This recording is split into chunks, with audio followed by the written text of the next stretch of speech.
Bom, a gente não vai resolver crise cultural nenhuma porque isso não importa nem um pouquinho. Interessante a gente observar que crise cultural é a forma mais natural da cultura existir.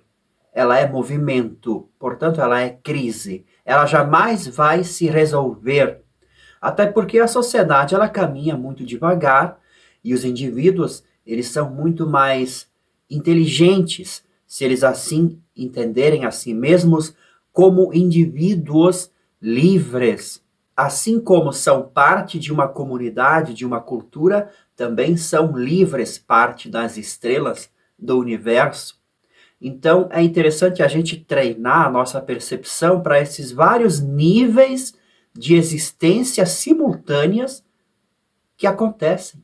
Percepção, ela tem vários níveis de identificação, até uma desidentificação interior com tudo ao nosso redor. Vamos trocar uma ideia mais além sobre isso. Saudações, Leandro Zen. Bem-vindos aos Papos Além. Papos Além.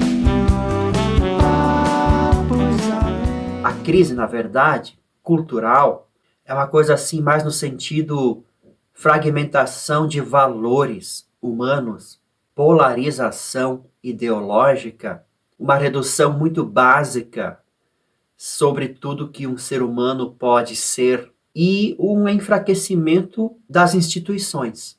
Aí existem vários debatedores da crise cultural no âmbito político, um lado culpando o outro pela não inteligência desmedida compartilhada por nós brasileiros, um lado culpando o outro. Dizem até que determinados grupos, sempre um acusando o outro da mesma coisa, estão sempre tentando manipular a cabeça das pessoas e manter esta crise cultural, por assim dizer, que a gente poderia chamar simplesmente de ignorância, burrice constitucionalizada, para um melhor adestramento, para uma melhor utilização da mente das pessoas em prol do poder. Assim, a nossa mente brasileira, ela fica eternamente em curto-circuito. É uma doença crônica de protagonismo e vitimismo. É uma dança de ego, né? O famoso ego. Ele quer sempre esse tal de poder. Ele se empodera. Ele não consegue entender o nível de profundidade e de inteligência do ser que entenderia o que é o estado encantador de ser. Ele precisa do estado poderoso de ser. Uma crise de identidade. Isso também acontece aos indivíduos, não só brasileiros, como do mundo inteiro. Pela primeira vez na história, nós estamos tendo a oportunidade de fazer aflorar a nossa identidade, absorvendo muitas culturas diferentes, porque está tudo na nossa palma da nossa mão. Então a gente pode assimilar um monte de coisas. Só que, veja só, eu estava assistindo um vídeo ontem, eu nunca parei para assistir um debate sobre isso, e eu estou sempre atento a essas manifestações comportamentais diferentes. A menina tratava sobre a não monogamia.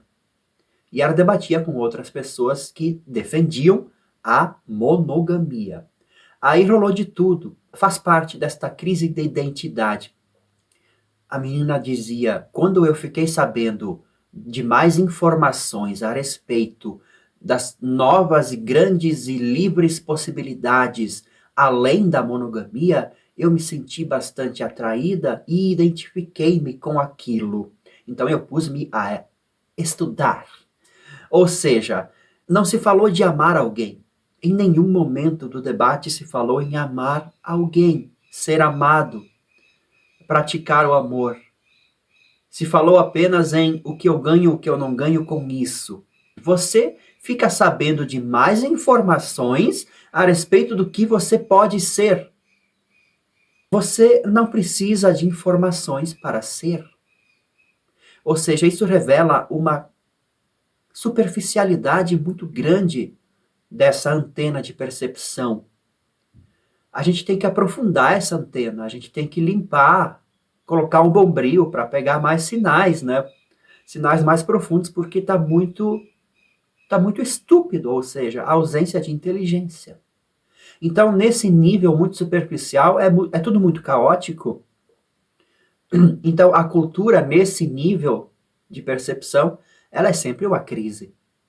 Né? É a sua natureza básica ser crise, porque a mente é feita dos pensamentos compartilhados, que esses pensamentos, na verdade, eles são uma tática da nossa mente em jamais olhar para dentro, certo? Por isso que se fica na superficialidade. A nossa mente detesta olhar para dentro, porque significaria o fim da mente. Essa moça não monogâmica, ela dizia que existe um condicionamento social que impõe a monogamia, o relacionamento fechado entre duas pessoas, e que isso seria, então, uma imposição, que não seria uma coisa natural. E aí, é claro, as pessoas monogâmicas rebatiam, elas tentavam explicar isso de uma maneira lógica ou racional, o que revela a estupidez generalizada. Sim, nós fazemos parte de um mundo, de uma cultura, de uma sociedade, e é um jogo de espelhos. E se a gente de fato não ouvir o nosso coração e ouvir apenas os ditames da comunidade, aquilo que já está estruturado, que chamamos de cultura, a gente pode se sentir preso, sim. Quando a gente vive com o nosso coração mais vibrante, isso pode causar um determinado abalo sísmico naquilo que é cultura, mas a cultura é movimento. Todo indivíduo, toda criança que vem a este mundo, ela vem exatamente como uma sementinha de terremoto cultural. É possível acontecer. Se ela fazer o seu coração vibrar, vai vibrar a cultura da sua comunidade e vai transformar. É um movimento constante. Agora, o ponto central, você precisa entender esta dança, como ela funciona. E você, ao entender esta dança, você não vai brigar com ela. Não faz sentido. É como esses canais que tem por aqui falam em guerra cultural. Hollywood lança um filme qualquer e todos os canais do YouTube falam a respeito daquele filme, se é bom, se não é bom, que valores traz, que valores não traz. E todos acabam mantendo a sua rotina de produção de vídeos com base naquilo a ser criticado. Mas a rebelião, a rebeldia cultural, ela não precisa de eterno refutamento, de eterna crítica, de um posicionamento de ativista. Isso é tudo truque, isso tudo mantém a nossa inteligência presa à superficialidade. A verdadeira rebeldia é se livrar disso tudo sem dizer nenhuma palavra. Eu estava assistindo um vídeo da Lúcia Helena Galvão. Ela dizia que cerca de 70% dos grandes gênios da humanidade nunca foram reconhecidos em vida, pelo fato de que a sociedade realmente ela é pré-estruturada na superficialidade dos aspectos culturais mais popularescos. É assim que é.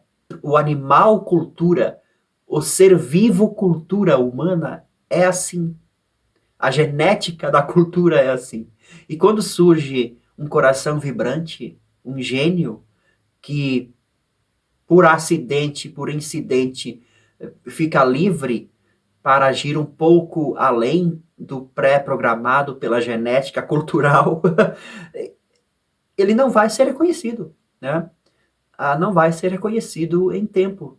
Só quando a sociedade chegar até aquele nível de percepção que pode levar pelo menos uns 100, 70, 100 anos. O verdadeiro ser humano que sente o seu coração vibrando, ele sente também uma liberdade de simplesmente não precisar mais brigar com ninguém para se fazer valer esses níveis de percepção da inteligência humana, da cultura básica, a liberdade do coração, a liberdade da alma.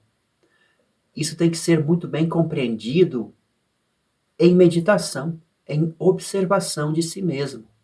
Esse animal cultural, não material, ele pode ser uma criatura bastante feroz quando ele encontra um elemento, uma pulga que coça, ele vai coçar para fora.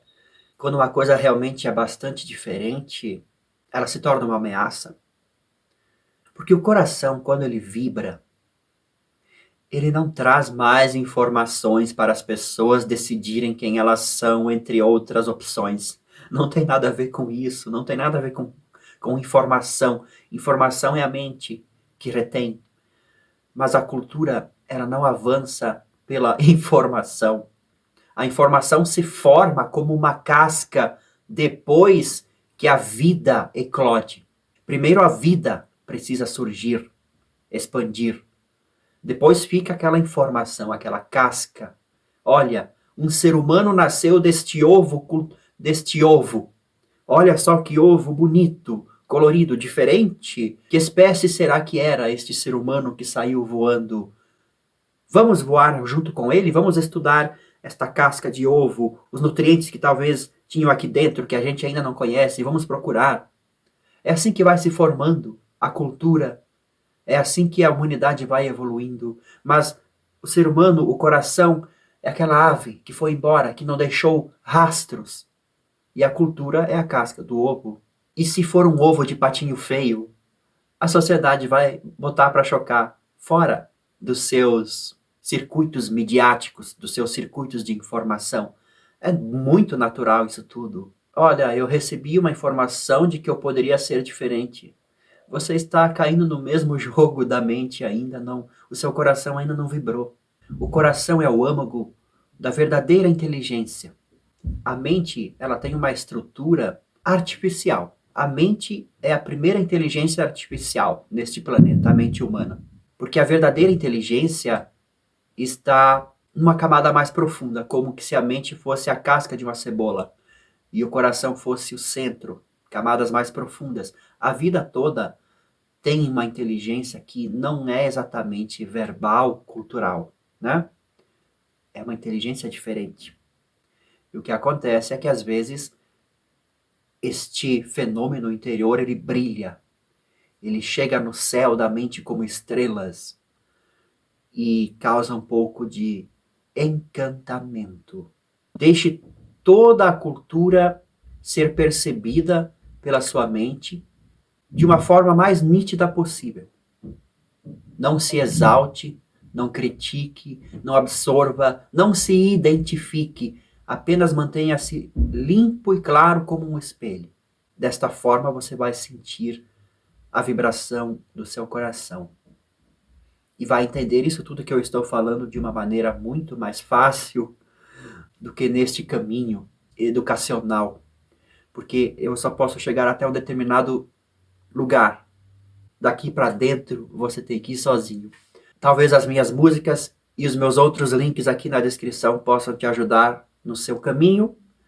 Até o próximo vídeo.